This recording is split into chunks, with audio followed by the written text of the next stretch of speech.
Literally, this is the Inquisition time, when you are in trouble for voicing your opinion. That's the scary part of all. Because we're well on the way, and different areas too. You all know this. All of you know it. We're well on the way to this in different areas of life. Do you believe that? Do you believe this? Do you believe that? What's your opinion on this or that? You know? I'm telling you, you're going to be so careful today, because this is truly Inquisition time for those. You're post-democratic, remember. The Club of Rome said that. Didn't work. Not anymore. It worked before for them, for the masters of the world, but not now. They're in a hurry now. Another article, 2, breaking Eco-Justice files complaint at the Competition Bureau against climate denial groups. There you are. And prominent Canadians did it, but they're all involved in the same. I mean, it truly is one group who are funded and all the rest of it, and they know their agenda. One group bashing other groups and getting the force of government to pay up money to try to prosecute them. You cannot have that in an open, democratic society. You're in trouble when you do. And the very fact it's happening at all shows you're already in trouble, where they can go ahead with it or not. And to show you the people who are in these particular groups, this one too, calls to punish global warming skepticism as a criminal offence have surged in the aftermath of Hurricane Harvey and Irma, but it hasn't discouraged climate scientists like Judith Curry, a retired Georgia Tech professor. She argued on her Climate Etc. website that Irma, which hit Florida as a Category 4 hurricane on Saturday, this is from was fueled in large part by very weak wind shear, and that the hurricane intensified despite Atlantic Ocean temperatures that weren't unusually warm. This is the kind of talk that could get policymakers who hate her research hauled before the justice system if some of those in the climate change movement have their way. Climate change denial should be a crime, declared the September 1st headline of the Outline. Mark Hertzgaard, Outline, I guess, a magazine or something. Mark Hertzgaard argued in September the 7th article in The Nation, titled "Climate Denialism is Literally Killing Us," that murder is murder and we should punish it as such. It's really, the gloves are off now for the whole agenda. But it's important, I must use this. Everyone's been put on the idea of this to get the whole world to change its ways, everybody to move off the country and live where they're told and eat where they're going to eat, told to eat, not be meatless, etc. They've already said that too. All these things get the whole agenda through. Don't have children, etc., etc. Yep. So I'm not kidding you about that. And then Stephen Lewis and New Democratic Party, etc., which people often said is left of Marx. They made a great career, definitely, and now of the right positions. Everybody likes him. Everybody who knows him likes him. But he's completely on board with the whole globalist new agenda. Completely. It's almost tradition in Canada for leaders of the New Democratic Party, NDP, after a stint in government, they end up going off to the United Nations. I think Ed Broadbent was a guy who also did the same thing. And even the Liberal Prime Minister, before he became Prime Minister, Paul Martin, disappeared for a year or two. And he happened to be working in the United Nations at that time too. And then when Chrétien retired, Martin just moved straight in without getting elected. Musical chairs, that's what it is. But they do serve the masters very, very well, and they're well taken care of. Everybody who serves the masters at the top are well taken care of, believe you me. And they'll do whatever they're told. Whatever they're told. Even Stephen Lewis said he left his studies in the 1960s to do a clerical position with the Socialist International, who received an invitation to a conference in Ghana and so on. Yada, yada, yada, yada. But it truly is awful when people cannot just believe what they want to believe in anymore. It really is very dangerous. Very, very dangerous. Now, just to finish off here, to do with the US Air Force, it says, sprays Harvey-stricken Texas with controversial chemicals. It says that their vehicles in Interstate 10 navigate through floodwaters caused by tropical storm and so on. And it says they're now spraying 6 million acres in Texas with potentially harmful insecticides as the state tries to rid itself of swarms of mosquitoes nesting in flooded areas after Hurricane Harvey. Work began this past weekend with the military using low-flying C-130 cargo planes to douse 3 counties with NALED, N-A-L-E-D, an organophosphate insecticide. It says due to large amounts of standing polluted water, populations of pest insects that can transmit diseases are increasing significantly, it says here. Anyway, the thing is, it's very controversial. This particular spray, it's been used for quite a while actually, but they've had problems. They were using, I think, this one in China at one point, and they found out it was having neurotoxic effect on children. On adults too, obviously, but on children it's more noticeable.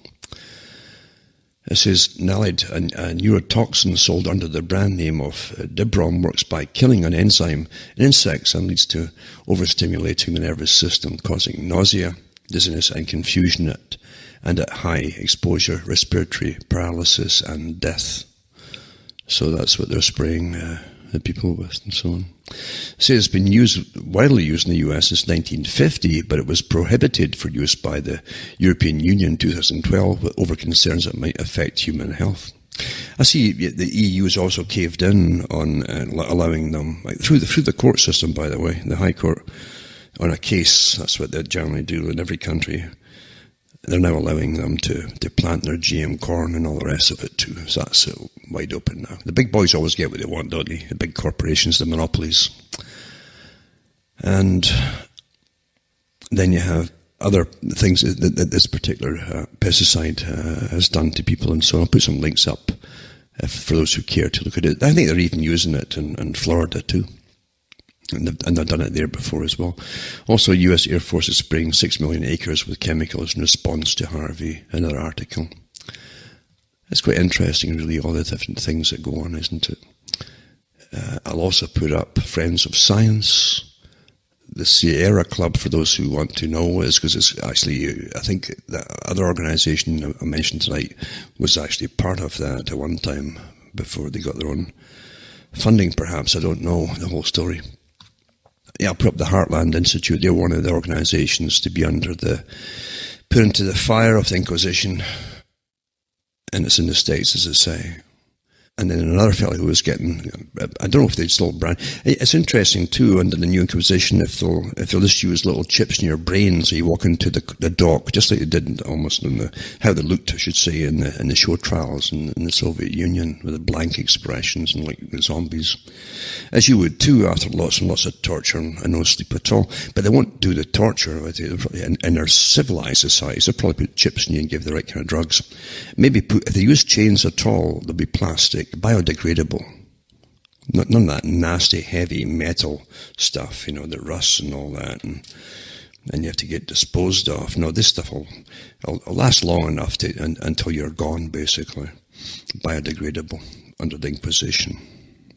It really is it's becoming a frightening time to be alive within countries that at one time were really good countries. But you can see it across the board today. The complete intolerance of anybody with an idea of their own, and who's not fanatical about making sure everybody else believes it either. These characters are fanatical to make sure you do repeat what they tell you to repeat, and that's where it's all going.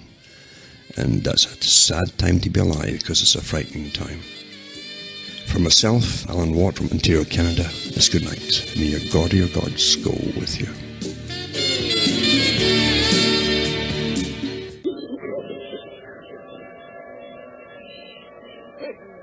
You're listening. Truck. You're listening to the hour of the time. I'm William Cooper. Well, folks, it is absolutely amazing. Trockman's at it again. Oh, yes, folks, I'm going to read you an article from this issue of Veritas. The reason I'm going to do it, it will become obvious to you right off the bat. And then maybe you'll get your heads together. You see, we had reports this afternoon from scared people all over the country that a great army was coming from the state of Washington to attack Montana. And that 2 congressmen of Montana had resigned and left Washington and were on the way to Montana because of this invasion. Well, we checked with Washington. Nobody has resigned. Nobody. We were listening as the radio programs went along, and the same person kept appearing on different radio programs throughout the afternoon and evening. The story changed from resigned to, coincidentally they're coming back on the same plane, and that's never happened before, so it must mean we're being invaded. I got one word for you, John Trockman: bullshit. I want to read to you one of our stories from this issue of Veritas. And I want everybody out there to pull their head out of the orifice and start thinking correctly. This is from page 9, I believe. Militias and patriots terrorized in joint United States and British PSYOPs exercise exclusive to the Kaji News Service.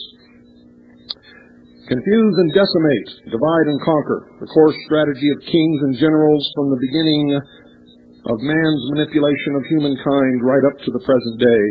There are no leaks, no vacations were canceled, no leaves were recalled, rumors abound. March brought stories of a planned attack by federal agents and military forces upon patriot and militia organizations. The tales spread like a prairie fire in a brisk wind, fueled by phone trees and reams of fax paper, the gasoline of the militia of Montana and the Patriot Fax Network. Cinders wafted high upon a fool's breeze, searching for tender ears to burn. Calls bombarded radio talk shows. Airwaves were rife with speculation and predictions of Armageddon on March the 24th and 25th. The smoke from these fires was fear. It hung low to the ground and gathered in pockets, clouding minds and affecting judgment. It stank. The craziness reached its zenith, a conflagration, when a respected publication, Strategic Investment, Volume 10, Number 4, dated March 22nd, 1995, printed the following 2 paragraphs in the column Behind the Lines by Jack Wheeler. The slaughter of dozens of women and children in Waco by government stormtroopers under the command of Field Marshal Reno may pale in comparison to what has been planned for late March. A nationwide BATF-FBI assault on private militias as the prelude to a possible declaration of martial law throughout the United States. All leaves and vacations have been canceled for BATF FBI personnel and for various state police and National Guard, such as California's. The Army's infamous Joint Task Force 6, which did the training for Waco, has been training BATF jackbooters with Bradley assault vehicles at Fort Bliss, Texas. Government agent provocateurs are set to plant fully automatic and heavy weapons like rocket launchers on the property of militia leaders. Every militia in the country, and there are dozens, many of which are well armed and well led by former or even active duty officers, is on a state of red alert. Should Reno be stupid enough to actually attack them militarily, there is going to be a lot of blood. The established media is programmed to immediately thereafter thunderously bellow for nationwide gun confiscation and even martial law. The Senate Armed Forces Committee has been alerted and is questioning key defense and justice people behind closed doors. Hopefully, Reno's Waco can be stopped in time, but that it was planned in the first place should be a sobering lesson as to what a horrifying event liberalism, the political philosophy of the administration, and the Democratic Party has been converted into a close cousin of fascism. The editors of Strategic Investment include Knight Templar, the Right Honorable Lord Rees-Mogg of England's MI6, and Knight Templar William E. Colby of the Central Intelligence Agency, amongst others. This publication and several others, Soldier of Fortune comes to mind, has been used several times in the past in this manner. You could say that strategic investment is an asset to the company. Without the ability to gather and assess this kind of information, the sheeple went berserk, and insanity became the rule. A few of us shoveled reason onto the flames, valiantly trying to put them out. Reason failed.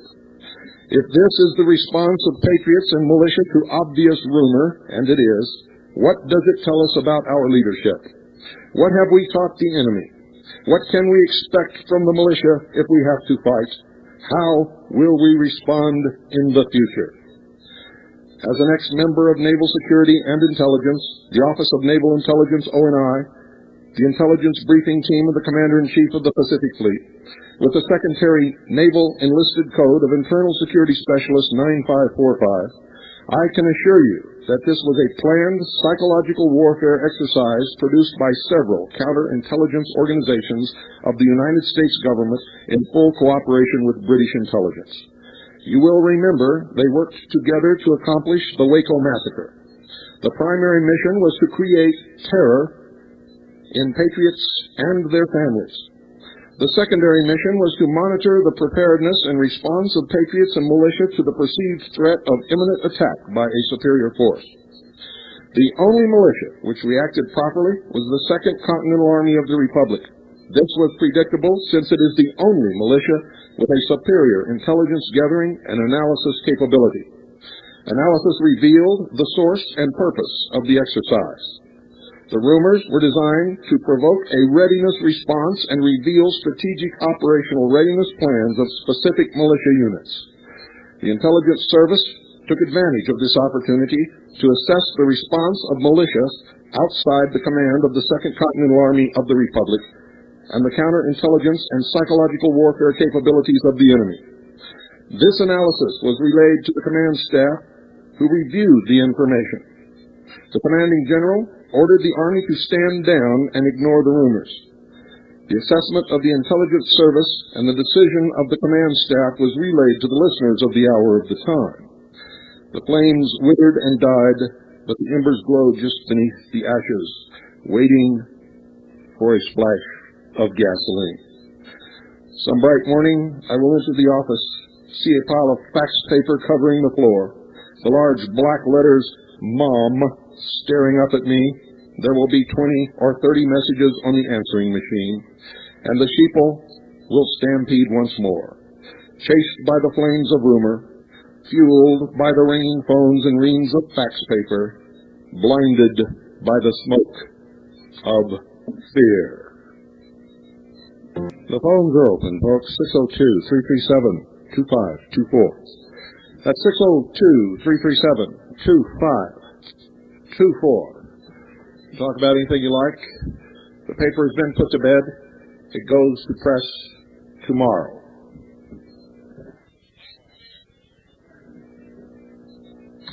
Good evening. You're on the air. This is Jeffrey from New Orleans with an update on HCR 13 in Louisiana. Great, Jeffrey. Let's hear it. Okay. The state of Louisiana legislature is doing the Pennsylvania two-step. They have adjourned for the weekend after a heavy debate yesterday. Birch Society members and other groups, libertarians, constitutionalists, etc., have bombarded the legislature with heavy lobbying to the point that Pepe Bruno and his people were trying to get on the air to try to mollify the opposition, but they failed in New Orleans heavily. Other parts of the state are really pushing on the legislatures, and we're going to have to wait next week till the final results. Great. The headline story in this issue of Veritas concerns the council or the conference of the states, and it's really going to open a lot of eyes. Oregon beat it yesterday. That's correct. So we're going to keep on seeing what happens in other states, but so far they're really hitting a stone wall in Louisiana. We'll see what happens next week. Okay, we got to hit Indiana now. Indiana is the hot spot, folks. If you live in Indiana, you've got to start pounding on your state legislature's desks and on the committee members' desks, and you have to send faxes and phone calls, and people tell them what you think, but be polite. Also, in this issue of Veritas, you'll find a clip-out that you'll all want to use in this battle. Will give you a lot of strength. Thank you, Jeffrey. Thank you. Good night. 602-337-2524 is the number. That's 602-337-2524. Good evening. You're on the air. Good evening, Bill. It's Tom from Indiana. Hello, Tom. I had a couple of questions for you. I've been rereading the protocols in your book, and there's something in there that didn't sit well with me, and that was that if the protocols were supposedly written in the time around the late 1700s. It's been written and revised and all kinds of things. Okay, so the thing that it was converted into a play at one time. It's the references to Marxism and Darwinism. Yes. Obviously didn't occur till the 1850s. That's right. And so you're saying that that's part of the revision process. Oh yes. Okay. It's been revised many times. The first knowledge of the protocols of Zion, it really should be Sion, S-I-O-N, instead of Zion. And anybody who reads it, who understands the Jewish people and their religion and their culture, will see instantly that it was not written by the Jews. Obviously. But it has certainly been used to persecute the Jews. The first instance of any recorded knowledge of any portion of the protocols was when the Bavarian Illuminati was discovered to be plotting against the monarchs of Europe and was in fact destroyed. They found complete passages verbatim from what we now know as the Protocols of the Wise Men of Zion. It really should read the Protocols of Wise Men of Sion, and it does not have a Jewish origin. Would you say that it's possible that the writers of that might have also been people known as the sons of Cain, or would you? Oh, absolutely.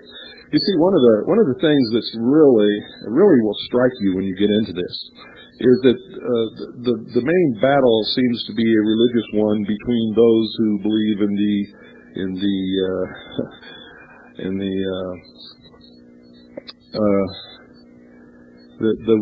salvation by works. Right. Okay? The other ones are the salvation by faith. In other words, between water and fire. One of the goals of the secret societies that they have professed is to pour or cast what they call the molten sea, which is the mixture of the two into a homogeneous substance where they will be able to live together compatibly, and Lucifer will then be the king. Well, not only the king, there will be a reconciliation between Lucifer and Yahweh. Okay? Now, folks, I'm explaining something to you. It doesn't mean you have to believe it. It doesn't even mean I believe it. It's just what I've learned. Right. Okay? You know me. I don't like to preach religion to anyone. I believe, and I'll tell you why, because a lot of people ask me, well, if you're a Christian, how come you don't spread the word? Well, I think God gave us all a free will choice for a reason. And if you force someone to say that they believe something, because that's really what you're doing when you force someone. You see, they really don't believe it. They'll say they believe it to get you off their back, or to get special favors, or to get you to quit beating them. If you make them say they believe it, and they really don't, then you haven't done anything except cast a shadow on your own soul. So it has to be a free will choice. People either have to accept whatever religion they accept or reject it, and they have to answer for that to whatever God there is. I happen to have my own personal beliefs about that, and many of you know what they are. So, anyway. My last question is, what was the name of that song you just played at the 15-minute mark? Oh, that was Watermark. Okay, who's that by? Inya. Okay. I liked it. I wanted to find out what it was. Last night I asked if anybody knew what kind of music this was, and nobody called today, left a message or anything, but do you know what kind it is?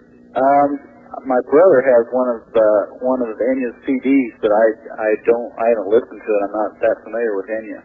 Well, you know, a lot of people out there, I said, do you know what this is? Do you know what this is? And a lot of them claim that this is the superior music because it comes from the superior race. This is Celtic music. I'll be darned. From the Celts. So I thought everybody would find that interesting, and I like to, I have an eclectic taste for music and like to play all of this stuff. But anyway, back to the original subject. Right. The people who really practice the lies and the deception and the manipulation claim that they are Christians. If you were asked them, they would say that they're Christians. Or if you would challenge them that they're practicing the occult or that they worship Lucifer, they would point to their Bible on the altar and they would say, we're really Christians. And it's a lie. They're really not Christians. But it wouldn't matter if they would be open with it. I believe everybody should have a free will choice, and that is a personal thing between them and God. And they have to answer for whatever wrong choice they may make. Maybe we made the wrong choice. Nobody really knows until they're gone, until you die and you find out, see? That's right. So that's why religion is based upon faith, and people spend their whole life trying to justify their faith, and that's where theology and dogma comes in. That's the result of this lifetime endeavor to justify whatever faith they believe in. But these people, they claim outwardly that they are the sons of Adam and that they believe in Christ and that they are Christians. The truth is, in secret, they openly admit that they are the sons of Cain and that their God is Lucifer. Yeah.